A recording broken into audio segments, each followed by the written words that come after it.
Hello students, स्वागत है आप सभी लोगों का पार्टनरशिप फंडामेंटल के सीरीज 4 के वीडियो में। आज फोर्थ नंबर सीरीज में मैं आप लोगों को बताने वाला हूं कि साझेदारी व्यवसाय में लेखांकन का प्रोसेस कैसे होता है। साथ ही साथ मैं आपको बताने वाला हूं कि साझेदारी व्यवसाय में लेखांकन के लिए क्या क्या तैयार होता है। साथ ही साथ लाभ की गारंटी क्या है, भूतकालीन समायोजनाएं क्या हैं, और ये भी बताने वाला हूं कि एक साझेदारी व्यवसाय के अंतिम खाते किस तरह से तैयार होते हैं। तो इन सब चीजों को बिल्कुल ही आसान भाषा में समझने के लिए आप जो है मेरे साथ मेरे इस क्लास में बने रहिए। आइए वीडियो को शुरू करते हैं।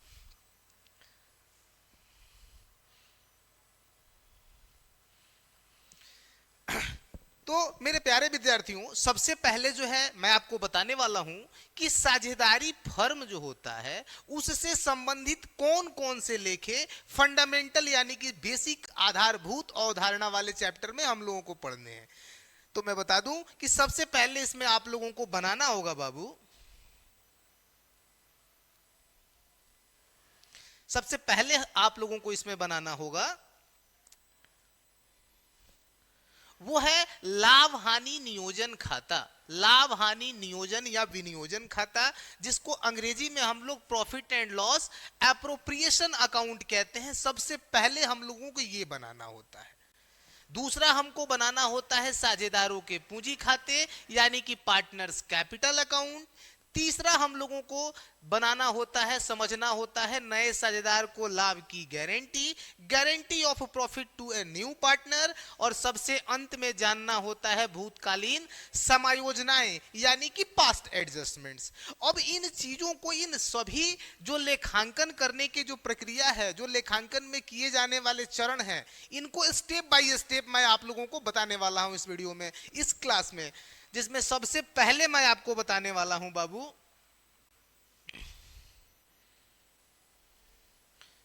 कि लाभ हानि विनियोजन खाता, जिसमें कि आप लोग के सामने दिख रहा होगा स्क्रीन पे। यहाँ इसका हिंदी डेफिनेशन है और इसके जस्ट नीचे इसका इंग्लिश डेफिनेशन है। तो हम आपको बताते चले बाबू कि जो भी बच्चा जिस भी मीडियम से पढ़ रहा है, चाहे वह हिंदी से पढ़ रहा है या फिर इंग्लिश से पढ़ रहा है, तो दोनों के लिए ही नोट्स हमारे चैनल पे उपलब्ध हैं। तो आप लोग अगर हिंदी मीडियम के विद्यार्थी हैं तो हिंदी नोट्स को लिखेंगे, और इंग्लिश मीडियम के विद्यार्थी हैं तो इंग्लिश नोट्स को लिखेंगे। सबसे पहले जो है हम लोग समझते हैं कि लाभ हानि जो विनियोजन खाता है वो क्या है। तो मैं आपको बता दूं कि लाभ हानि विनियोजन या नियोजन खाता जो है एक नाम मात्र खाता है, जिसका निर्माण साझेदारी व्यवसाय में विभाजन योग्य लाभ अथवा हानि की गणना करने के लिए तथा इसका विभाजन करने के लिए होता है। वास्तव में यह लाभ हानि खाते का ही विस्तार है। तो मैं बता दूं कि लाभ हानि नियोजन खाता एक नाम मात्र खाता होता है। प्रत्येक व्यवसाय ये जानना चाहता है कि उसकी लेखांकन अवधि के समाप्त होने के बाद आखिर उसके व्यवसाय से प्रॉफिट हुआ या लॉस हुआ। यानी कि प्रॉफिट हुआ तो भी देखना होता है और लॉस हुआ तो भी देखना होता है। तो एक साझेदारी व्यवसाय में बांटने योग्य, क्योंकि देखिए बांटने योग्य का मतलब है कि बाबू एक साझेदारी व्यवसाय में एक अकेला व्यक्ति होता नहीं है, इसमें होते हैं पार्टनर, साझेदार। तो सब लोगों को अपना हिस्सा लेना होता है।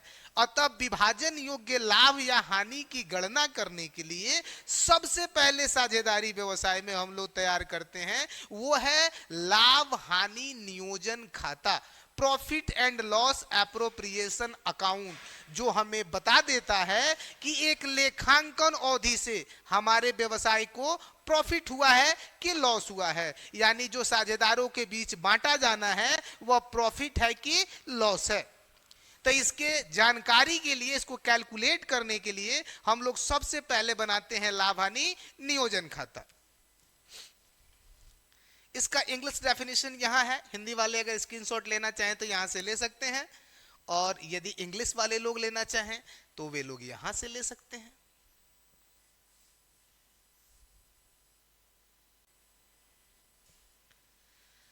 अब इसके बाद मैं बताने वाला हूं आप लोगों को कि लाभ हानि विनियोजन खाते की विशेषताएं, यानी कि जो लाभ हानि विनियोजन खाता पार्टनरशिप बिजनेस में तैयार होता है बाबू, तो उसमें कौन कौन सी विशेषताएं होती हैं।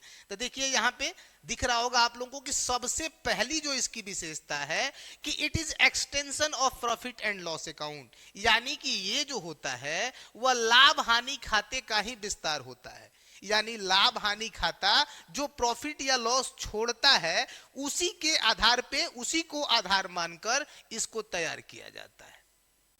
दूसरा, इसे साझेदारी फर्म द्वारा तैयार किया जाता है। तो मैं आपको बता दूं कि लाभ हानि विनियोजन खाता या नियोजन खाता जो होता है, profit and loss appropriation account, इसको सिर्फ साझेदारी व्यवसाय में बनाया जाता है, यानी साझेदारी फर्म जो होती है वो इसको तैयार करती है।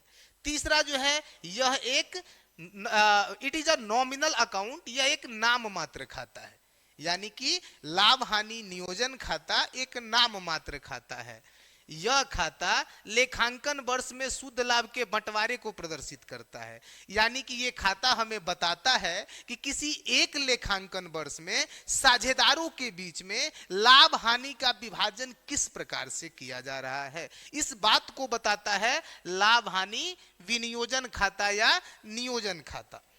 यानी कि आप देख पा रहे हैं कि इसकी विशेषताएं जो है वो आपके समक्ष हैं, और ये सारी विशेषताएं लाभ हानि विनियोजन खाता में पाई जाती हैं। अगर आप इसका भी स्क्रीनशॉट लेना चाहते हैं तो ले सकते हैं कि लाभ हानि विनियोजन खाता में कौन कौन सी विशेषताएं हैं, क्योंकि अक्सर जो है एग्जामिनेशन में आपके पूछ देता है कि लाभ हानि विनियोजन खाता की 2 विशेषताएं बताइए, 3 विशेषताएं बताइए। तो पहले तो बाबू आपको बता दें कि आप लोग कभी भी किसी भी चीज की विशेषता लिखने जाइए तो उसकी परिभाषा पे गौर करिए, उसकी परिभाषा से ही विशेषता निकल के आती है। यदि आपको उसकी परिभाषा बहुत अच्छे तरीके से समझ में आ रही है, आपको उसका परिभाषा याद है, तो उससे विशेषता निकालना चुटकियों का काम है, आप आसानी से फाइंड आउट कर पाते हैं। क्योंकि इसका परिभाषा भी जब आप पढ़िएगा तो उससे ये सारी चीजें निकल के आएंगी कि यह लाभ हानि खाते का विस्तार है, इसको साझेदारी फर्म तैयार करता है, यह एक नाम मात्र खाता है, ये सारी चीजें वहां से निकल के आ जाएंगी, अतः आपको समझने में बहुत आसानी होने वाली है। चलिए इसके बाद जो है हम लोग देखते हैं साझेदारों के पूंजी खाते, यानी कि पार्टनर्स कैपिटल अकाउंट हम लोग समझते हैं बाबू। तो देखिए, साझेदारी व्यवसाय के लाभ अथवा हानि, यानी विभाजन योग्य लाभ अथवा हानि की गणना करने के लिए हम लोग profit and loss appropriation account बनाते हैं, लाभ हानि विनियोजन खाता बनाते हैं। लेकिन एक साझेदारी व्यवसाय में प्रत्येक साझेदार का अंशदान क्या है, यानी उसमें जितने भी लोग हैं सबका अलग अलग हिसाब कितना है, ये जानने के लिए हम लोग बनाते हैं पार्टनर्स कैपिटल अकाउंट, साझेदारों के पूंजी खाते। यानी साझेदारों के पूंजी खाते के माध्यम से हम ये निकालते हैं कि जो व्यवसाय चल रहा है, जो फर्म का व्यवसाय है, उसमें प्रत्येक साझेदार, यानी जितने भी साझेदार हैं, 2 लोग 3 लोग 4 लोग, सभी साझेदारों का अलग अलग कितना कितना अंशदान है, यानी सब लोगों का उसमें कितना कितना हिस्सा है, ये जानकारी देता है हम लोगों को पार्टनर्स कैपिटल अकाउंट, साझेदारों के पूंजी खाते।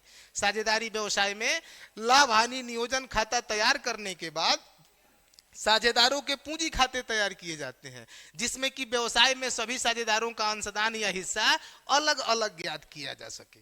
यानी कि ये देखा जाता है कि सब साझेदार का अलग अलग कितना कितना कंट्रीब्यूशन है। आप लोग हिंदी वाले और इंग्लिश वाले दोनों ही लोग इसका स्क्रीनशॉट ले सकते हैं, क्योंकि इसमें दोनों का ही डिफिनेशन है। आप देख पा रहे हैं कि after preparation of profit and loss appropriation account, partners capital account are prepared in partnership business to find out the actual contribution of each partner separately. यानी कि इसमें हम लोग जानते हैं कि प्रत्येक साझेदार का अलग अलग अंशदान कितना है, यानी कि लाभ हानि विनियोजन खाता बताता है कि कितना विभाजन योग्य लाभ है या हानि है, उसको कैसे बांटा जाना है। अब वहीं दूसरे तरफ पार्टनर्स कैपिटल जो होता है वो हमको बता देता है कि प्रत्येक साझेदार की अलग अलग स्थिति क्या है, प्रत्येक साझेदार का अलग अलग हिस्सा कितना है व्यवसाय में। इसके लिए हम लोग बनाते हैं पार्टनर्स कैपिटल अकाउंट। चलिए आप लोग स्क्रीनशॉट अगर लेना चाहें तो यहां से ले सकते हैं, हिंदी इंग्लिश दोनों का डिफिनेशन है। इसके आगे जो है अब हम लोग जानने वाले हैं कि आखिर साझेदारों के पूंजी खाते तैयार करने की विधियां कितनी है। तो मैं आपको बता दूं विद्यार्थियों कि साझेदारों के जो पूंजी खाते तैयार होते हैं उन पूंजी खातों को दो विधियों से तैयार किया जाता है। पहली विधि है परिवर्तनशील पूंजी विधि, फ्लक्चुएटिंग कैपिटल मेथड, और दूसरा है स्थिर पूंजी विधि यानी कि फिक्स्ड कैपिटल मेथड। इन दोनों ही मेथड का प्रयोग करके हम लोग पार्टनर्स कैपिटल अकाउंट को तैयार करते हैं, जिसमें इसको वन बाय वन हम लोग समझने वाले हैं। आइए सबसे पहले देखते हैं परिवर्तनशील पूंजी विधि क्या कहती है। तो हम आपको बता दें कि परिवर्तनशील पूंजी विधि यानी कि जो फ्लक्चुएटिंग मेथड है, इसके अंतर्गत साझेदारों की पूंजी उनके साथ होने वाले प्रत्येक लेन देन के साथ बदलती रहती है। यानी कि जब साझेदारों के साथ कोई लेन देन होगा फर्म का, तो या तो इसमें वृद्धि होगी नहीं तो इसमें कमी होगी। यानी कि प्रत्येक वह ट्रांजैक्शन, प्रत्येक वह लेन देन जो फर्म का साझेदार के साथ होता है, इसका सीधा असर पड़ता है कैपिटल अकाउंट पे। इस विधि के अंतर्गत, परिवर्तनशील पूंजी विधि के अंतर्गत आप लोग इसका डेफिनेशन देख सकते हैं कि इस विधि के अंतर्गत साझेदारों के सभी व्यक्तिगत व्यवसायिक लेन देनों को इनके पूंजी खाते में ही दिखाया जाता है, जिसके कारण प्रत्येक लेखांकन के बाद पूंजी के शेष में बदलाव होता रहता है। इस विधि के अंतर्गत सिर्फ पूंजी खाते ही तैयार किए जाते हैं। यानी in this method all personal business transactions are shown in their capital account. Due to this capitals keep on changing after each accounting. Only capital accounts are prepared in this method. आप लोग इसका screenshot लेना चाहें तो ले सकते हैं। अभी मैं आपको समझाने वाला हूं इसको। देखिए बाबू, परिवर्तनशील पूंजी विधि में सिर्फ पूंजी खाते खोले जाते हैं और प्रत्येक साझेदार से जो लेन देन होते हैं उनका सीधा लेखा उनके पूंजी खाते में होता है। जैसे यदि किसी साझेदार को लाभ में कोई हिस्सा मिल रहा है तो सीधा उनके पूंजी खाते में चला जाएगा, यानी कि उनका पूंजी का बैलेंस बढ़ जाएगा।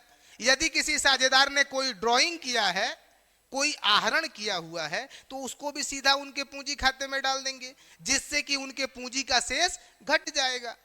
इसी तरह से यदि किसी साझेदार को इंटरेस्ट मिल रहा है तो भी उसके कैपिटल में ऐड हो जाएगा, सैलरी मिल रही है तो भी ऐड हो जाएगा।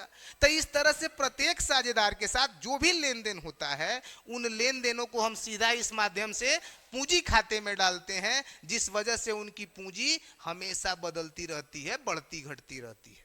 इस विधि में सिर्फ कैपिटल अकाउंट ही तैयार होता है। यानी पार्टनर्स का हिसाब जानने के लिए, प्रत्येक पार्टनर्स का अलग अलग कंट्रीब्यूशन जानने के लिए सिर्फ पार्टनर्स कैपिटल अकाउंट बनाया जाता है फ्लक्चुएटिंग कैपिटल मेथड में। अब जो दूसरी विधि है बाबू, वो है स्थिर पूंजी विधि। तो हम आपको बता दें कि इस विधि से सभी साझेदारों की, इस विधि से सभी साझेदारों की पूंजी स्थिर रहती है और उनसे फर्म के होने वाले लेन देनों के लिए अलग से एक खाता खोला जाता है, जिसे चालू खाता कहा जाता है। In this method capitals of all partners are fixed and another account is opened for recording all transactions regarding to partners which name is current account। तो देखिए ये नाम से ही आपको दिख रहा होगा बाबू, इसका भी स्क्रीनशॉट आप लेना चाहें तो ले सकते हैं कि नाम से ही दिख रहा है कि स्थिर पूंजी विधि। तो बाबू आपको बता दें कि इस विधि के अंतर्गत साझेदार जो पूंजी लगाता है वो स्थिर रहती है, यानी उससे जो व्यक्तिगत लेन देन होते हैं फर्म के, जैसे ब्याज देना, सैलरी देना, लॉस में हिस्सा देना, आहरण पर ब्याज लगाना, interest on drawing, interest on capital, salary, commission, ये सब जो चीजें दी या ली जाती हैं, तो इन सब को उनके पूंजी खातों में समायोजित नहीं किया जाता है। यानी इन सब को सीधा उनके पूंजी खातों में नहीं भेजा जाता है, क्योंकि पूंजी जो है वो स्थिर रहती है, फिक्स्ड रहती है। कैपिटल जो है उनका फिक्स रहता है। डायरेक्ट हम लोग कोई भी उनके साथ होने वाले लेन देन को उसमें नहीं भेजते हैं, बल्कि उसके लिए एक अलग से अकाउंट इनके साथ मेंटेन होता है, जिसको हम लोग करेंट अकाउंट कहते हैं।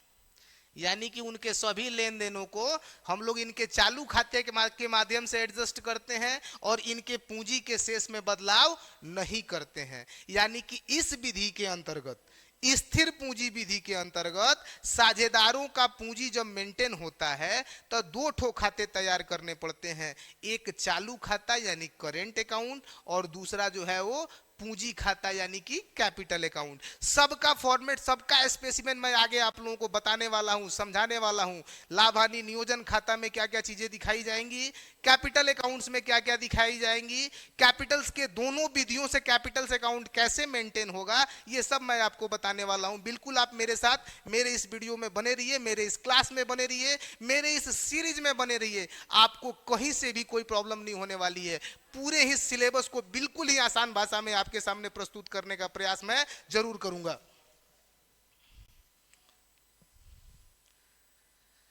अब यहां एक नया पॉइंट जो है मैं आपको समझाने वाला हूं, वो है नए साझेदार को लाभ की गारंटी। देखिए, नए साझेदार को लाभ की गारंटी के लिए मैं बता दूं कि कभी कभी साझेदारी व्यवसाय में किसी नए व्यक्ति को साझेदार बनाते वक्त बड़ी समस्या होती है। कभी कभी साझेदारी व्यवसाय में 4-5 लोग पहले से साझेदार हैं और किसी नए व्यक्ति को साझेदार बनाने की बात जब रखते हैं तो उसको इस बात का डर रहता है, क्योंकि वो इस बिजनेस के बारे में जानता नहीं है। तो वो कहता है कि भाई आखिर मैं इतनी पूंजी लगाऊंगा तो मुझे लाभ क्या मिलेगा। तो पुराने साझेदार उसको शेयर तो देते हैं, पुराने साझेदार नए साझेदार को हिस्सा देते हैं, 1/5, 1/3, 1/2, जितना भी हिस्सा देके उसको साझेदार बनाते हैं। साथ ही साथ उसको इस बात की गारंटी दी जाती है कि किसी भी अकाउंटिंग वर्ष में किसी भी प्रॉफिट या लॉस के बंटवारा होते समय उसका जो प्रॉफिट का शेयर है वो एक निश्चित राशि से, जो कि पहले से निर्धारित कर दी जाती है, उससे कम नहीं होगा। यानी ये डिटरमाइंड कर दिया जाता है कि जब भी प्रॉफिट का डिस्ट्रीब्यूशन होगा आपका जो शेयर है वो इससे कम नहीं होगा। यदि उससे कम होता है तो उसको पूरा किया जाएगा। उसके लिए अनुबंध बनता है कि आखिर कैसे पूरा किया जाएगा। सब साझेदार मिलकर पूरा करेंगे कि कोई व्यक्तिगत साझेदार मिलकर पूरा करेगा, इस पे डिसीजन हो जाता है, इस पे एग्रीमेंट हो जाता है। जैसे आइए आपको थोड़ा सा प्रैक्टिकली हम समझाते हैं कि 3 साझेदार जो हैं बाबू, ए, बी और सी पहले से साझेदार हैं। उन्होंने डी को साझेदार, इन लोगों का रेशियो जो है वो 1, 1 और 1 था। यानी तीनों ही लोग बराबर अनुपात में लाभ हानि का विभाजन करते थे शुरू से। अब इन लोगों ने डी को ऑफर किया नया पार्टनर के रूप में, न्यू पार्टनर के रूप में इन्होंने डी को ऑफर किया कि आप हमारे व्यवसाय में आइए, और इसके लिए ये तय किया कि उनको 1/4 हिस्सा दिया जाएगा। यानी कि व्यवसाय का जो लाभ होगा उसका 1/4 उनको दिया जाएगा। साथ ही साथ ये तय हुआ कि किसी भी वर्ष डी का जो शेयर है वो 50,000 रुपए प्रॉफिट से कम नहीं होगा। 50,000 रुपए प्रॉफिट से कम नहीं होगा। यदि 50,000 रुपया से कम आता है, जैसे मान लीजिए कि फर्म का प्रॉफिट किसी साल कम होता है और उसका 1/4 इस 50,000 रुपए के बराबर नहीं हो पाता है, तो जितना भी अमाउंट कम होगा उसको या तो तीनों लोग और नहीं तो इनमें से कोई एक व्यक्ति पूरा करेगा। अगर किसी साझेदार ने व्यक्तिगत रूप से गारंटी दी है कि कम होगा तो हम अकेले पूरा करेंगे, जैसे ए अकेले को दिया कि जितना कम होगा हम दे देंगे, तो इसको व्यक्तिगत रूप से गारंटी कहेंगे। यदि यही बात हुआ कि अगर कम होगा तो तीनों लोग मिलकर पूरा करेंगे, तो इसको सामूहिक रूप से गारंटी कहेंगे। तो जैसे आपको प्रैक्टिकल करके हम दिखाते हैं कि मान लीजिए कि डी 1/4 के लिए आया और किसी वर्ष यदि फर्म का प्रॉफिट 1,80,000 हो गया, तो 1,80,000 का 1/4 जो है डी का शेयर बनेगा 45,000, और जबकि तय हुआ था कम से कम 50,000। अब वहां पे देखेंगे कि उसका जो डेफिशिएंसी है बाबू, यानी कि जो कमी है वो कितने की है। तो 50,000 तय हुआ था और जबकि इसको मिल रहा है 45,000, यानी कि इसका कम पड़ रहा है 5,000। तो भाई जो 5,000 कम पड़ेगा इसके लिए अनुबंध फिक्स कर दिया जाता है कि सब साझेदार मिल के देंगे कि कोई एक साझेदार देगा। हाँ, एक चीज और आपको बता दें कि यदि उसका प्रॉफिट का शेयर 50,000 से अधिक होता है तो जितना अधिक होगा उतना वो लेगा। अगर 55 हुआ, 60 हुआ, 70 हुआ, 80 हुआ तो वो उतना लेगा। लेकिन 50 से यदि कम हुआ तो जितना कम होता है उसको पूरा किया जाता है या तो किसी एक के द्वारा या फिर सभी साझेदार के द्वारा। तो इस कंडीशन को बाबू नए साझेदार को लाभ की गारंटी कहा जाता है। बिल्कुल दिमाग में बनाए रखिएगा इस बात को। आने वाले चैप्टर्स के जब न्यूमेरिकल्स क्वेश्चन सॉल्व होंगे तो उसमें इसकी जरूरत पड़ने वाली है, वहां और ही बढ़िया से आपको जो है सारी चीजें एक्सप्लेन की जाएंगी। अगर आप स्क्रीनशॉट लेना चाहें तो इसका ले सकते हैं।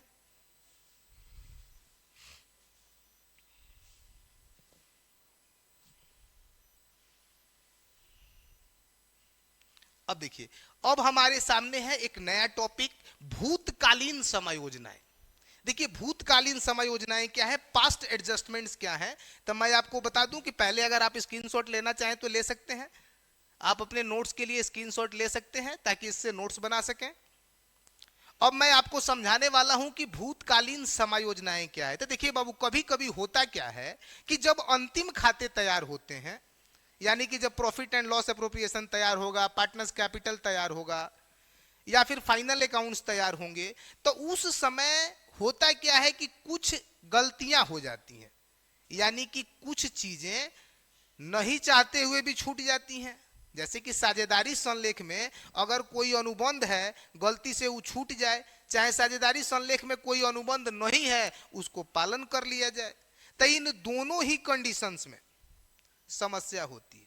यानी कि कभी कभी साझेदारी अनुबंध में जो बातें तय हैं उसके अकॉर्डिंग लाभ का बंटवारा नहीं हुआ होता है, उसके अनुसार लाभ हानि नियोजन खाता तैयार नहीं हो पाता है, पूंजी खाते तैयार नहीं हो पाते हैं, जिसके वजह से विभाजन जो है वो गलत हो जाता है। यानी कि जो भी उनके बीच प्रॉफिट और लॉस का जो शेयर हुआ होता है वो गलत हो जाता है। जैसे मोस्टली आपको समझाते हैं किस तरह से, जैसे मान लीजिए साझेदारों के पूंजी पर ब्याज 6% तय था, गलती से 8% दिला गया। किसी साझेदार को ऋण पर ब्याज देना था, गलती से वो नहीं दिला पाया। साझेदारों से आहरण पर ब्याज वसूल करना था, गलती से छूट गया। किसी साझेदार को वेतन देना था, नहीं दिलाया।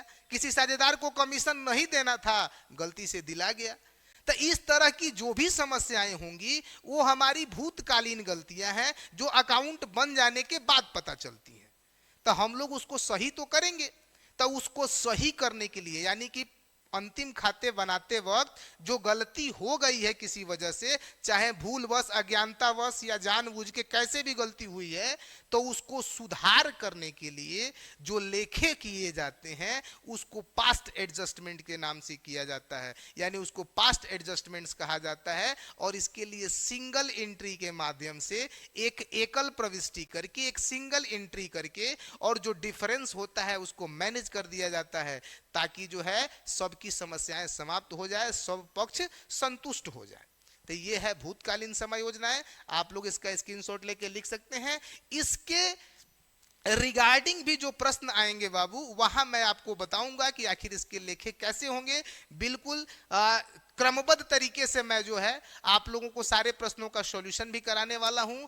आप लोग बिल्कुल SBPD का जो बुक है, मैं आपको बता दूं कि SBPD साहित्य भवन पब्लिकेशन का जो बुक है SK सिंह का,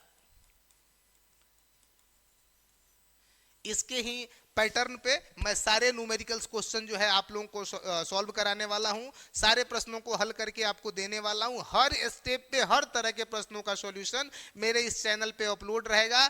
आपको पढ़ने में कोई प्रॉब्लम नहीं होने वाली है।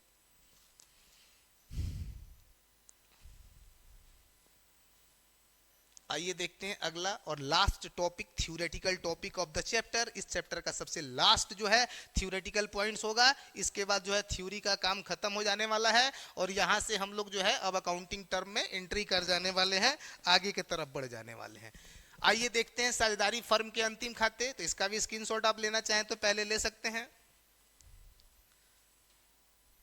और मैं आपको बता दूं कि जिस तरह से बाबू एकल स्वामित्व व्यवसाय में, जो हम लोगों ने 11th में पढ़ा, जिस तरह से एकल स्वामित्व व्यवसाय में अंतिम खाते तैयार होते थे, trading account, profit and loss account और बैलेंस शीट, ठीक उसी ही तरह से साझेदारी व्यवसाय में भी trading account, profit and loss account और बैलेंस शीट तैयार होते हैं। लेकिन इसमें एक एक्स्ट्रा चीज तैयार होता है और वो है profit and loss appropriation account, जिससे कि हम लोग लाभ हानि का जो विभाजन होता है वो साझेदारों में कर पाते हैं और इसके बाद पार्टनर्स कैपिटल अकाउंट बना देते हैं, जिससे कि हमको पता चल जाता है कि प्रत्येक साझेदार का अलग अलग व्यवसाय में अंशदान क्या है। तो हम आपको बता दें कि एकल व्यवसाय की तरह ही साझेदारी व्यवसाय के भी सभी अंतिम खाते तैयार किए जाते हैं, यानी कि इसमें भी आपको ट्रेडिंग, प्रॉफिट एंड लॉस और बैलेंस शीट, ये तीनों ही चीजें यानी कि व्यापारिक खाता,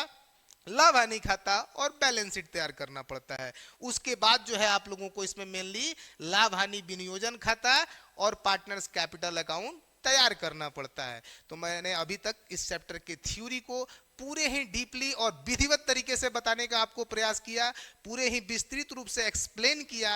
अगर इसके बावजूद भी आपको कहीं कोई डाउट रह जाता है तो आप बिल्कुल मुझे कमेंट कर सकते हैं। मैं बिल्कुल आपकी उन बातों को, जो आपका कमेंट होगा, जो आपको समस्या हो रही होगी, उसका रिप्लाई जरूर करूंगा।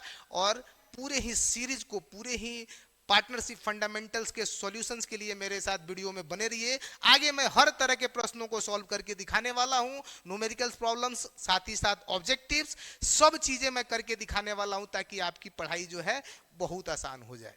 धन्यवाद।